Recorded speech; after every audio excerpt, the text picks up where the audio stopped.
Hello guys! Welcome back to my channel. ఈరోజు special ఏంటంటే నేను మా ఇంట్లో పాస్తా ట్రై చేయబోతున్నా. ఫస్ట్ టైం చేస్తున్నా. ఎలా వస్తుందో చూద్దాం మరి. ఫస్ట్ అయితే నేను ఇక్కడ పాస్తాకి కావాల్సినవన్నీ రెడీ చేసి పెట్టుకున్నా. ఆనియన్స్, టమాటో, క్యాబేజ్ అన్నీ. నెక్స్ట్ నేనైతే ఇక్కడ పాస్తా తీసుకుంటున్నా వాష్ చేసుకోవడం కోసం. ఫస్ట్ పాస్తాని మంచిగా నీట్‌గా వాష్ చేసుకోవాలి. పాస్తాని నీట్‌గా వాష్ చేసుకున్న తర్వాత నేనైతే కుక్కర్‌లోనే ఉడికిస్తున్నా పాస్తాని. ఎందుకంటే కుక్కర్‌లో వేస్తే చాలా ఫాస్ట్‌గా ఉడికిపోతది. ఒకటే విజిలేయాలి. ఒక్కటే విజిలేస్తే సరిపోతుంది. ఎక్కువ అవసరం లేదు. ఎక్కువ విజిల్స్ ఏస్తే మళ్ళీ మెత్తగా అయిపోతది.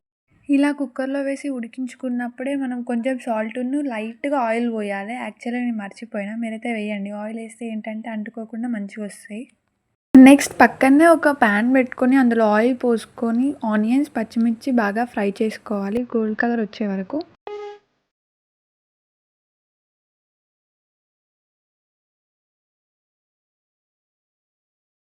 ఇలా గోల్డ్ కలర్ వచ్చేంత వరకు ఫ్రై చేసుకున్న తర్వాత అందులో కొంచెం అల్లం వెల్లుల్లిపాయ పేస్ట్ వేసుకోవాలి. పచ్చి వాసన పోయేంత వరకు బాగా ఫ్రై చేసుకోవాలి గోల్డ్ కలర్‌లో వచ్చేంత వరకు.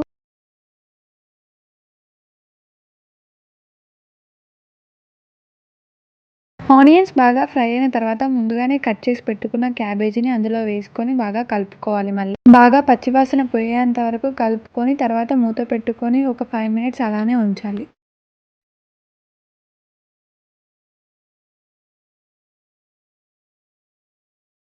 5 మినిట్స్ తర్వాత మూత తీసుకొని బాగా కలుపుకొని తర్వాత అందులో కొంచెం టమాటాని యాడ్ చేసుకోవాలి. టమాటాని యాడ్ చేసుకొని బాగా కలుపుకొని మళ్ళీ ఒక 2 మినిట్స్ మూత పెట్టుకొని ఉంచుకోవాలి.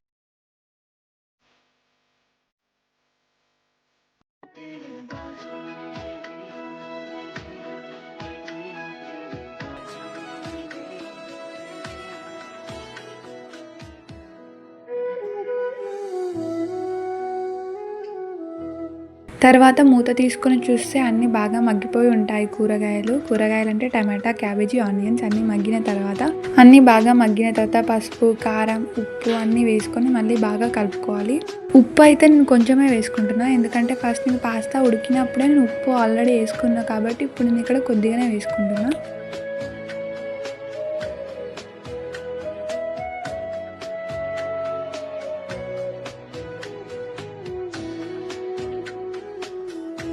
ఉప్పు, కారం, పసుపు అన్నీ వేసుకొని బాగా కలుపుకోవాలి. బాగా కలుపుకొని మళ్ళీ ఒక 2 మినిట్స్ మూత పెట్టుకోవాలి మంచిగా అయ్యేంత వరకు.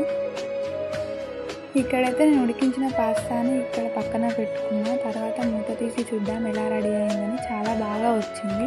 ఒకసారి బాగా కలుపుకోవాలి. కలుపుకున్న తర్వాత మనం ఉడికించిన పాస్తాని ఇందులో వేసుకొని బాగా కలుపుకోవాలి మళ్ళీ.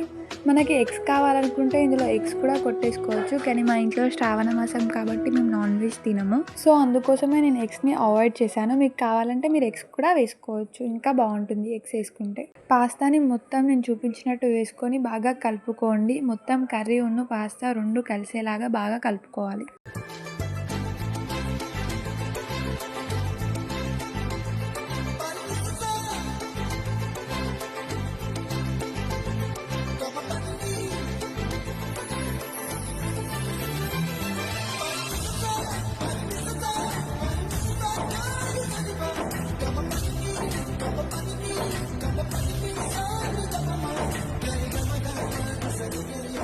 ఇలా పాస్తాను కర్రీ కలిసేలాగా బాగా కలుపుకొని లాస్ట్లో ఫినిష్ టచ్ ఏంటో మీ అందరికీ తెలుసు కదా, కొత్తిమీరని యాడ్ చేసుకోవాలి. కొత్తిమీర యాడ్ చేశాక మనం ఎంతో టేస్టీ అయిన పాస్తా రెడీ.